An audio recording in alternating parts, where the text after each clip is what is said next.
ए आलू राजा, अब कैसे होई हमनी के? मोदी चाचा 100 रुपये लीटर पेट्रोल कर दिले बा, हमनी के साथ में अब कैसे घूमल जाई? ए आलू, तू ही कुछ बतावा। अब जल्दी कुछ सोच के उपाय को न बतावा। होली में घरे कैसे बहे आलू, अब रंग कैसे लगाईबू हमके? पेट्रोल बहुत महंगा बा, ई मोदी चाचा से कोनो उपाय से बात कर। Oh no! कह के हम दाम घटावाई देव, होलिया में आईब बैंगन गली में रंग लगाई देव।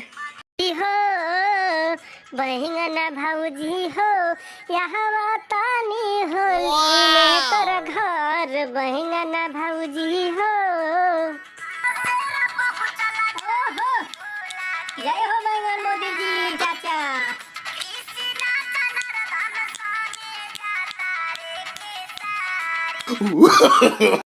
पिया बहारे सऊदी कैसे होलिया मनाई बरे भौजी रे, भौजी रे